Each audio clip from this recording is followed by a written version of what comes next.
जय श्री कृष्ण, जय माताजी, हर हर महादेव। दत्तात्रेय जयंती होवाथी आजे આપણે દત્તાત્રેય ભગવાન વિશે જાણશું। માગસર સુદ પૂનમ એટલે દત્તાત્રેય જયંતી। માગસર મહિનામાં દત્તાત્રેય જયંતી આવે છે। અત્યારે દત્ત નવરાત્રિ ચાલુ છે।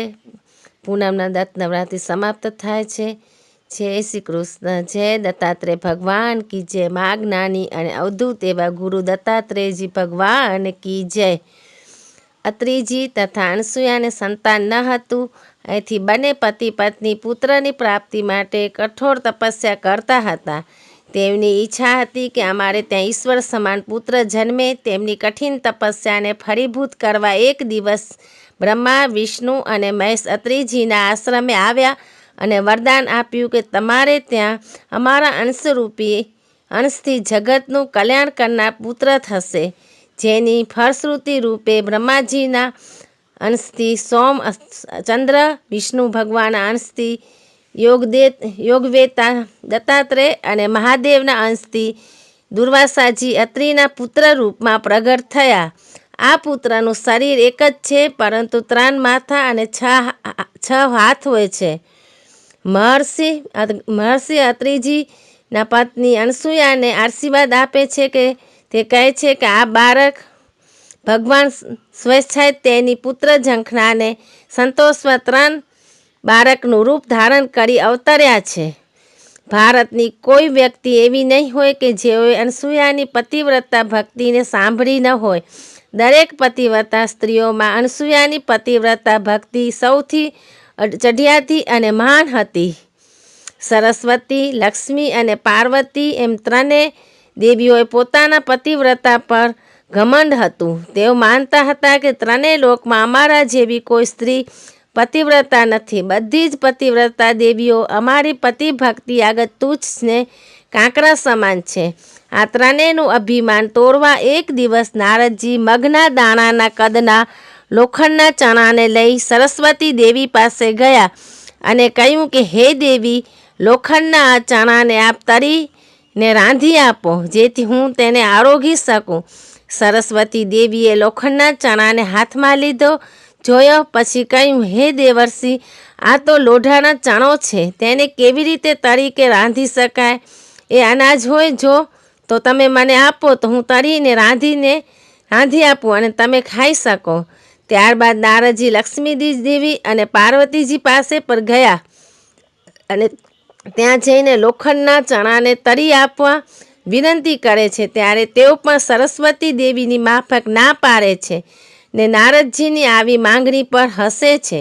નારદજી કહે છે, હે દેવીઓ, આપ મહાન પતિવ્રતા છો, તમારી શક્તિને કામે લગાડી આ દાણા તરી આપો।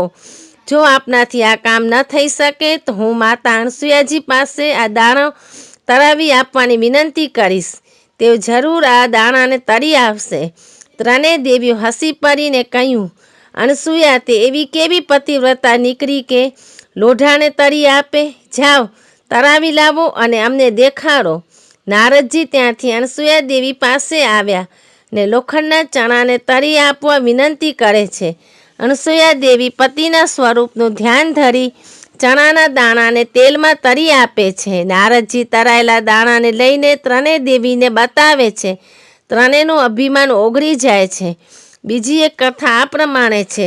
બીજા પ્રસંગમાં સરસ્વતી દેવી, લક્ષ્મી દેવી અને પાર્વતી દેવીના પતિઓ બ્રહ્મા, વિષ્ણુ અને શિવને અનસૂયાજીની કસોટી કરવા જાય છે, ત્યારે 6 મહિનાના બાળક બનાવી દે છે। આવી કથાઓ તો સૌ કોઈ જાણે છે। આવી વ્યક્તિમતી અને પવિત્ર પતિવ્રતાની ગોદમાં જ ભગવાન જન્મ લેતા હોય છે। અનસૂયા આવી જ એક સ્ત્રી હતા, જ્ઞાની હતા, પવિત્ર હતા અને પતિવ્રતા હતા। તેમની પતિભક્તિ એ જ 3 દેવને તેમની કુખમાં અવતરણ કરવા માટે મજબૂર કરવા હતા। દત્તક આત્રેય એટલે કે દત્તાત્રેય, જેમણે પોતાનું આખું જીવન સર્વસ્વ સમર્પણ કરી દીધું હોય, તેને દત્ત કહેવાય છે। અત્રિના પુત્ર એટલે આત્રેય। આ દત્ત ભગવાન દત્તાત્રેયનું કાર્ય કેવળ જ્ઞાન આપવાનું જ હતું। સદોપદેશ દ્વારા ધર્મ કર્મનું જ્ઞાન લોકોમાં આરોપવાનું જ કામ કર્યું હતું। તે અહિંસાના પૂજારી હતા. તેઓ સ્વયં ભગવાન હોવા છતાં કોઈ અસુરોનો તેમણે વધ નથી કર્યો, અને જે કોઈ જન તેમને શરણે આવ્યા છે તે બધાને તાર્યા છે. દત્તાત્રેયના હાથમાં કમંડળ, શંખ, ચક્ર, મારા, ત્રિશૂળ અને ડમરું છે. આ 6 પ્રતીક પણ વિશિષ્ટ અર્થસૂચક છે.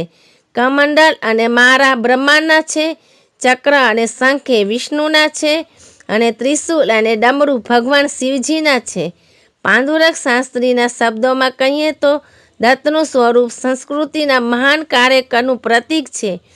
કોઈ પણ મહાન કાર્યને સાકારિત કરવાની ઝંખના રાખનારા કર્મવીર પાસે બ્રહ્મા, વિષ્ણુ અને મહેશની સર્જક, પોષક તેમજ સંહારક પ્રતિભા હોવી જોઈએ.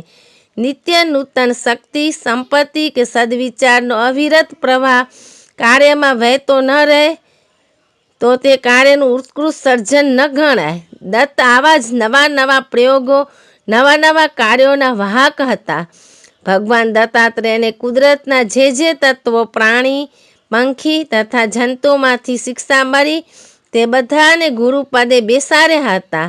આ 24 ગુરુમાં પૃથ્વી, વાયુ, આકાશ, અગ્નિ, પાણી, સાગર, સૂર્ય, ચંદ્ર, હાથી, કૂતરો, અજગર, હરણ, કોયલ, બગલા, બારક, ભમરો, પતંગિયું, મધમાખી, કબૂતર, ગીધ, કરોળિયો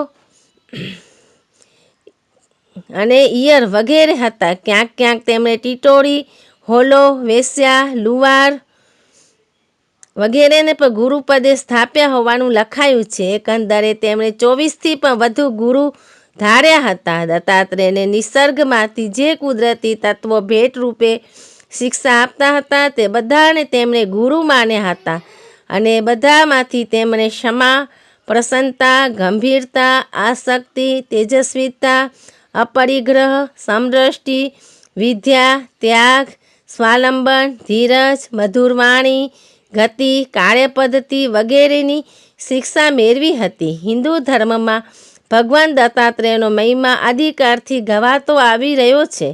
તેમનું સ્વરૂપ અવધૂત તથા ત્રિમૂર્તિ ઈશ્વરીય અવતાર તરીકે ઓળખાય છે. દત્તાત્રેયની આજે પણ સંન્યાસીઓના આદિગુરુ તરીકે ગણના થાય છે. દત્તાત્રેય મહાજ્ઞાની અને સરળ અવધૂત ગુરુ હતા. તે કાળમાં થયેલા સંતો અને મહાન ઋષિઓ પણ તેમની પૂજા કરતા હતા. દત્તને હજારો શિષ્યો હતા. હરિઓમ તત્સત, જય ગુરુદત્ત. હરિઓમ તત્સત, જય ગુરુદત્ત. હરિઓમ તત્સત, જય ગુરુદત્ત. જય દત્તાત્રેય ભગવાન કી જય. હર હર મહાદેવ.